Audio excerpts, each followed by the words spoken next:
Hong Kong, julio de 2016.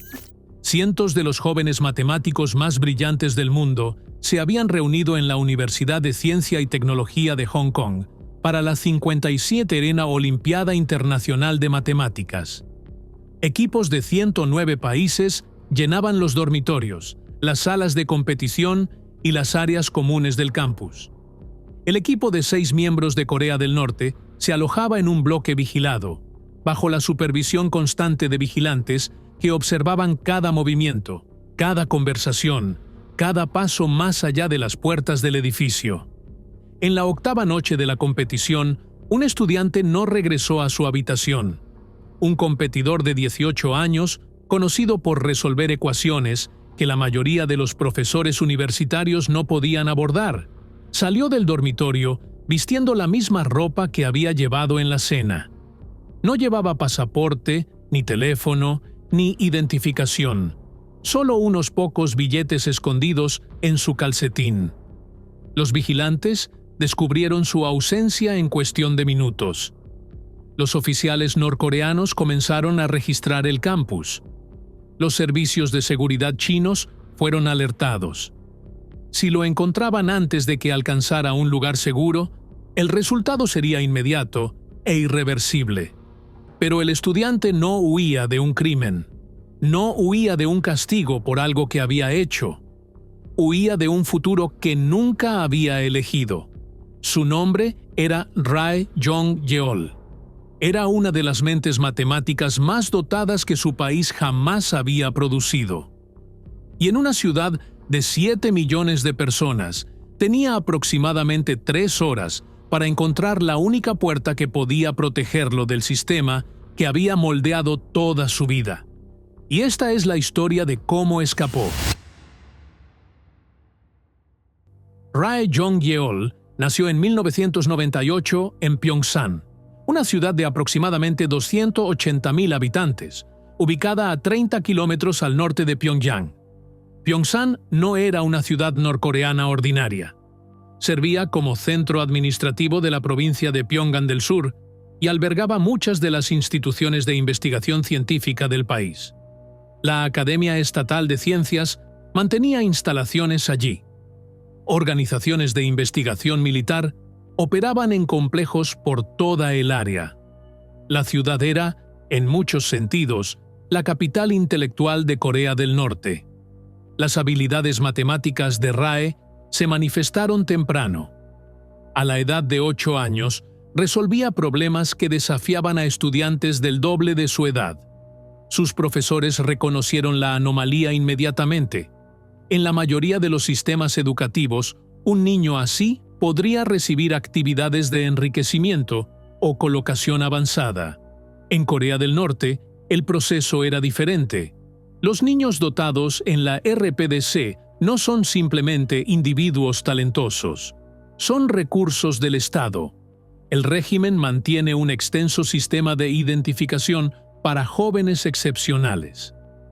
Se requiere que los maestros reporten a los estudiantes que demuestran habilidades inusuales en matemáticas, ciencias, idiomas u otros campos, estratégicamente valiosos. Estos informes fluyen hacia arriba a través de la burocracia educativa hasta las autoridades de planificación central, que asignan el capital humano según las prioridades nacionales. Rae fue señalado antes de cumplir 10 años. A los 12 años, había sido transferido a una de las escuelas de élite de Pyongyang para estudiantes matemáticamente dotados. La institución operaba bajo protocolos estrictos. Los estudiantes vivían en dormitorios. El contacto con la familia era limitado. El currículo era intensivo, enfocándose casi exclusivamente en la teoría matemática y la resolución de problemas. La escuela servía un doble propósito. Públicamente, preparaba a los estudiantes para competiciones académicas internacionales que mostraban los logros intelectuales norcoreanos. El régimen valoraba el prestigio que estas competiciones proporcionaban, la prueba de que su sistema podía producir mentes iguales a las de las naciones capitalistas ricas. En privado, la escuela funcionaba como un conducto. Los estudiantes que sobresalían en matemáticas eran orientados hacia asignaciones específicas después de la graduación. Algunos se unirían a institutos de investigación trabajando en sistemas de armamento o tecnología industrial. Otros serían dirigidos a unidades cuya existencia el gobierno no reconocía públicamente. Rae sobresalió más allá de las expectativas de cualquiera. En 2013, a los 15 años, representó a Corea del Norte en la Olimpiada Internacional de Matemáticas en Colombia. Ganó una medalla de plata, un logro excepcional para un competidor primerizo. Regresó en 2014, ganando otra medalla de plata. Luego otra vez en 2015. Luego en 2016. 4 medallas de plata consecutivas lo establecieron como uno de los competidores norcoreanos más exitosos en la historia de la Olimpiada. Los círculos matemáticos internacionales tomaron nota. Aquí había una mente de genuina brillantez emergiendo de una de las naciones más aisladas del mundo. Pero para Rae, las competiciones representaban algo completamente diferente. Eran las únicas veces que veía el mundo fuera de Corea del Norte.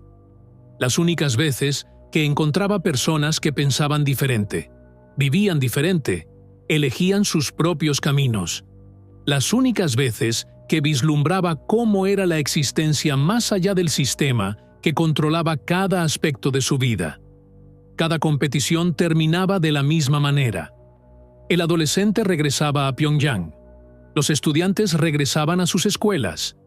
La vigilancia se reanudaba. El futuro permanecía fijo. Rae no era solo un competidor, era una inversión, y el Estado que había invertido en él tenía la intención de determinar exactamente cómo esa inversión sería utilizada. Comprender lo que Rae enfrentaba requiere comprender cómo Corea del Norte gestiona a sus ciudadanos más capaces. El régimen opera bajo un principio de asignación total. Cada persona existe dentro de un sistema de Doifu, clasificación que determina dónde vive, qué trabajo realiza, con quién puede casarse y qué privilegios recibe. La movilidad entre clasificaciones es rara. La desviación de los roles asignados es peligrosa. Para los ciudadanos ordinarios, este sistema es restrictivo. Para los individuos dotados, es absoluto. Los estudiantes identificados como excepcionales son separados de la población general temprano. Reciben educación superior, mejor comida, acceso a recursos no disponibles para la mayoría de los norcoreanos. Estos privilegios no son regalos, son inversiones que crean obligaciones. Un estudiante que recibe entrenamiento matemático de élite no se gradúa hacia un mercado laboral abierto. No hay mercado laboral, solo hay asignaciones determinadas por las autoridades estatales basadas en las necesidades institucionales. Los destinos más comunes para los prodigios matemáticos son conocidos. Algunos son asignados a la Academia Estatal de Ciencias, donde trabajan en problemas teóricos con potenciales aplicaciones militares. Otros se unen a institutos de investigación enfocados en tecnología nuclear, sistemas de guía de misiles o automatización industrial. Un número significativo es dirigido hacia un tipo de trabajo completamente diferente. Corea del Norte mantiene uno de los programas de operaciones cibernéticas más activos del mundo. Unidades como la Oficina 121, operando bajo la Oficina General de Reconocimiento, conducen operaciones de hackeo contra gobiernos extranjeros, instituciones financieras y objetivos corporativos. Estas operaciones generan ingresos para el régimen y sirven propósitos de recopilación de inteligencia. La Oficina 121 y unidades similares reclutan exclusivamente de escuelas técnicas de élite. Antiguos desertores que trabajaron en o junto a estos programas han descrito el proceso de reclutamiento. A los estudiantes no se les pregunta si desean participar. Se les informa de sus asignaciones. El rechazo se interpreta como deslealtad, una clasificación que afecta no solo al individuo, sino a toda su familia. Ray entendía hacia dónde llevaba su camino. Para 2015, había comenzado a reconocer el patrón. Compañeros de clase que se graduaron antes que él desaparecieron en instituciones de las que no podían hablar. Amigos del entrenamiento para competiciones dejaron de escribir. El sistema que lo había elevado se preparaba para absorberlo. Su futuro era visible. Se graduaría. Recibiría una asignación. Pasaría su vida trabajando en problemas elegidos por otros, en instalaciones que no podría abandonar, bajo supervisión de la que no podría escapar. Nunca viajaría libremente. Nunca elegiría su propia investigación. Nunca tendría un pensamiento que fuera enteramente suyo. La Olimpiada Internacional de Matemáticas en Hong Kong sería su último viaje internacional antes de la graduación. Si regresaba a Pyongyang con su equipo, la ventana se cerraría permanentemente. Había ganado 4 medallas de plata para un país que nunca le permitiría decidir cómo usar su propia mente. El viaje a Hong Kong no era solo una competición, era su única oportunidad restante. La delegación norcoreana llegó al Aeropuerto Internacional de Hong Kong el 6 de julio de 2016. El equipo consistía en 6 estudiantes y un número desconocido de vigilantes. Adultos cuyo rol oficial era supervisar a los competidores, pero cuya función real era prevenir exactamente lo que Rae estaba contemplando. Protocolos estándar gobernaban las delegaciones de viaje norcoreanas. Los pasaportes eran retenidos por los oficiales, no por los miembros individuales del equipo. A los estudiantes se les prohibía llevar identificación personal. Los dispositivos de comunicación eran confiscados antes de la partida. El contacto con ciudadanos extranjeros era monitoreado y restringido. El equipo fue alojado en dormitorios en la Universidad de Ciencia y Tecnología de Hong Kong. La sede de la competición. Ocupaban un bloque designado. El movimiento fuera del bloque requería escolta.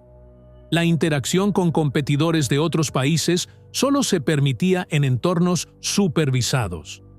Para la mayoría de los estudiantes en la Olimpiada, el evento era una celebración.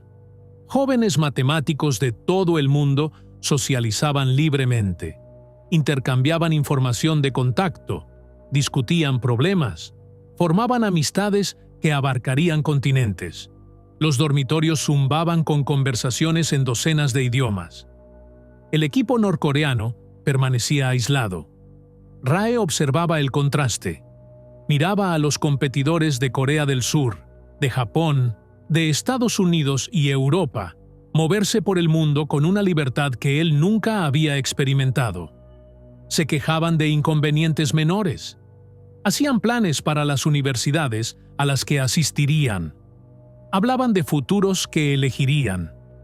Él no tenía tales conversaciones. Su futuro había sido elegido por él. En algún momento durante la semana, el momento exacto permanece desconocido. Rae tomó su decisión. No regresaría a Pyongyang. La decisión no fue impulsiva. Rae había pensado en la deserción antes. Muchos norcoreanos que eventualmente escaparon describen años de deliberación interna antes de actuar. Los riesgos no eran abstractos. Eran específicos y severos. Si intentaba desertar y fallaba, sería repatriado inmediatamente. Los servicios de seguridad norcoreanos tomarían custodia de él. El castigo por intento de deserción era encarcelamiento en un campo de trabajo político, no solo para el individuo, sino potencialmente para 3 generaciones de familia. Sus padres, sus hermanos, sus abuelos, todos podrían ser considerados responsables por su elección. Incluso si tenía éxito, ellos enfrentarían consecuencias. El régimen castigaba a las familias de los desertores como disuasión. Al escapar, Rae estaría condenando a personas que amaba a un sufrimiento que no podía prevenir. Él entendía esto. Tomó su decisión de todos modos. Los obstáculos eran formidables. no tenía pasaporte. Los oficiales norcoreanos retenían todos los documentos de viaje. Sin identificación, no podía abordar un avión, cruzar una frontera legalmente, ni probar su identidad ante las autoridades. No tenía contactos en Hong Kong, ninguna red de simpatizantes, ninguna asistencia prearreglada. No sabía dónde estaba ubicado el consulado surcoreano. No sabía si Corea del Sur lo ayudaría si lo alcanzaba. No tenía garantía de que China le permitiría salir. Hong Kong era una región administrativa especial, pero China controlaba su política exterior. Pekín mantenía relaciones cercanas con Pyongyang. Las autoridades chinas típicamente devolvían a los desertores norcoreanos en lugar de permitirles llegar a Corea del Sur. Rae tenía solo una ventaja. Estaba en una ciudad donde Corea del Sur mantenía una presencia diplomática. Si podía alcanzar esa presencia antes de que alguien lo detuviera, podría sobrevivir. La ceremonia de clausura de la 57ª Olimpiada Internacional de Matemáticas tuvo lugar el 16 de julio de 2016. Rae había ganado su cuarta medalla de plata consecutiva. El equipo norcoreano había tenido un buen desempeño. Los vigilantes estaban satisfechos. Los preparativos comenzaron para el vuelo de regreso a Pyongyang al día siguiente. Esa noche, la supervisión se intensificó. Los vigilantes entendían que las horas finales de cualquier viaje internacional representaban el periodo de mayor riesgo. Los estudiantes que albergaban pensamientos de escape reconocerían que la ventana se estaba cerrando. La vigilancia era esencial. Rae cenó con su equipo en el área común del dormitorio. Participó en la conversación. No dio ninguna indicación de que algo fuera diferente. Después de la cena, regresó a su habitación. Esperó. La línea temporal precisa de lo que siguió ha sido reconstruida a partir de múltiples fuentes, aunque los tiempos exactos varían. Aproximadamente a las 8 de la noche, Rae salió de su habitación. Caminó por los pasillos del dormitorio con normalidad deliberada. No se apresuró. No llevaba una bolsa. Vestía la misma ropa que había llevado en la cena. En su calcetín había escondido aproximadamente $200 de Hong Kong, aproximadamente $25 estadounidenses, que había logrado obtener durante el viaje. Salió por una puerta lateral y dio un paso hacia la cálida noche de Hong Kong. El campus de HKUST está situado en una ladera con vista a la bahía de Clearwater. La entrada principal estaba monitoreada. Rae se movió hacia una salida secundaria, siguiendo caminos que había memorizado durante la semana. Alcanzó el perímetro sin intercepción. Fuera del campus, localizó una parada de taxis. Se acercó a un conductor y habló en inglés cuidadoso, un idioma que había estudiado en preparación para exactamente este momento. Pidió que lo llevaran al Aeropuerto Internacional de Hong Kong. La petición era estratégica. Rae sabía que no podía abordar un vuelo sin pasaporte, pero también sabía que los aeropuertos eran centros de actividad internacional. Creía que el consulado surcoreano podría tener una presencia allí, o que alguien podría dirigirlo hacia él. El viaje en taxi tomó aproximadamente 45 minutos. En el aeropuerto, Rae se acercó a un mostrador de información. Preguntó, en inglés, dónde podía encontrar la oficina del gobierno surcoreano. El empleado explicó que el consulado estaba ubicado en el Distrito Central, en la isla de Hong Kong, no en el aeropuerto. El empleado proporcionó direcciones. Rae regresó a la fila de taxis. Le quedaba poco dinero. La tarifa hasta Central consumiría casi todo. Pagó al conductor y bajó en el Far East Finance Center, una torre comercial en el corazón del distrito financiero de Hong Kong. El Consulado General de Corea del Sur ocupaba un espacio en un piso superior. Rae entró al edificio. Localizó la entrada del consulado. Se acercó al escritorio de seguridad. Lo que dijo fue registrado en comunicaciones diplomáticas que permanecen parcialmente clasificadas. La esencia era simple. Se identificó como ciudadano de la República Popular Democrática de Corea. Declaró que deseaba buscar asilo en la República de Corea. Solicitó protección. El personal reconoció inmediatamente lo que estaba sucediendo. En cuestión de minutos, Rae fue trasladado a una habitación segura dentro del consulado. La puerta se cerró detrás de él. Había estado fuera del control norcoreano durante aproximadamente 3 horas. La desaparición de Ri Jong-yeol desencadenó una respuesta inmediata. Los vigilantes en el dormitorio de H-Kust descubrieron su ausencia durante una revisión rutinaria. Registraron el edificio, registraron el campus, contactaron a los oficiales diplomáticos norcoreanos en Hong Kong. En cuestión de horas, la misión de la RPDC había alertado a las autoridades chinas de que un miembro de su delegación había desaparecido. La descripción era específica: un varón de 18 años, posible intento de deserción, implicaciones de seguridad nacional. Los servicios de seguridad chinos comenzaron su propia búsqueda, pero Rae ya no estaba en el espacio público. Estaba dentro del consulado surcoreano, en territorio diplomático soberano al que las autoridades chinas no podían entrar sin permiso. La situación se convirtió en un enfrentamiento diplomático. Los oficiales norcoreanos exigieron acceso a Rae. Afirmaron que era un menor que sufría de trastornos psicológicos, que necesitaba ser devuelto a su delegación para evaluación médica. Insistieron en que el gobierno surcoreano no tenía derecho a albergar a un ciudadano de la RPDC. Corea del Sur se negó. Bajo el derecho internacional, una persona que alcanza una misión diplomática y solicita asilo tiene derecho a la consideración de su solicitud. El consulado no estaba obligado a entregar a Rae simplemente porque su gobierno lo exigía. Pero Corea del Sur enfrentaba sus propias limitaciones.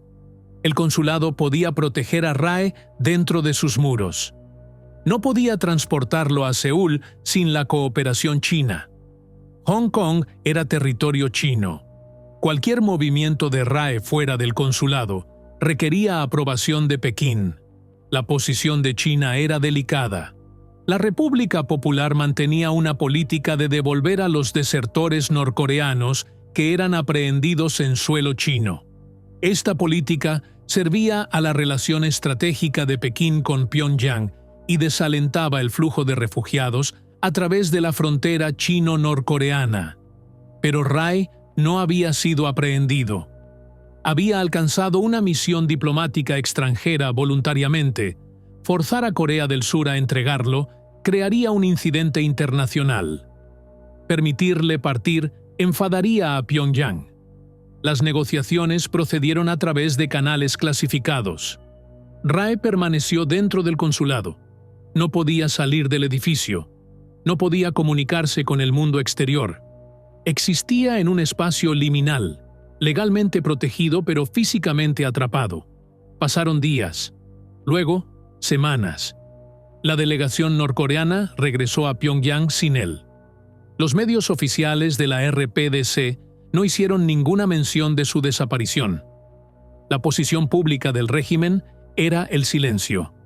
A puerta cerrada, la presión diplomática se intensificó. Los oficiales surcoreanos argumentaron que Rae había tomado una decisión voluntaria de buscar asilo. Los principios internacionales de derechos humanos apoyaban su derecho a hacerlo. Forzar su regreso violaría normas que China afirmaba respetar. Los oficiales chinos sopesaron sus opciones. El enfrentamiento continuó durante aproximadamente 70 días. Durante este periodo, Rae vivió en el consulado. Durmió en cuartos temporales. Comió comidas preparadas por el personal. No tuvo contacto con su familia. Ningún conocimiento de lo que estaba sucediendo afuera. Ninguna certeza sobre su futuro. Esperó. A finales de septiembre de 2016, China aprobó silenciosamente su partida.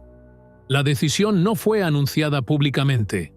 No se celebró ninguna conferencia de prensa. La resolución diplomática permaneció confidencial. Los oficiales surcoreanos emitieron a Rae documentos de viaje de emergencia. Fue escoltado al Aeropuerto Internacional de Hong Kong bajo protección diplomática. Abordó un vuelo a Seúl. El avión despegó de la pista donde, 3 meses antes, había llegado como miembro del equipo nacional norcoreano. No era la misma persona que había aterrizado. Rae Jong-yeol llegó a Seúl a finales de septiembre de 2016. Las autoridades surcoreanas le asignaron una nueva identidad legal. El nombre dado al público fue Lee Jung-ho, un nombre coreano común que le permitiría moverse por la sociedad sin identificación inmediata como desertor. Entró en el proceso estándar de reasentamiento que Corea del Sur proporciona a los refugiados norcoreanos. El proceso incluye orientación a la sociedad surcoreana, evaluación psicológica, evaluación vocacional y apoyo inicial de vivienda. Los desertores reciben un pago de asentamiento y acceso a programas de asistencia educativa y laboral. Para Rae, la transición presentaba desafíos únicos. Había pasado toda su vida en un sistema diseñado para prevenir el pensamiento independiente. Cada decisión había sido tomada por él. Cada actividad había sido supervisada.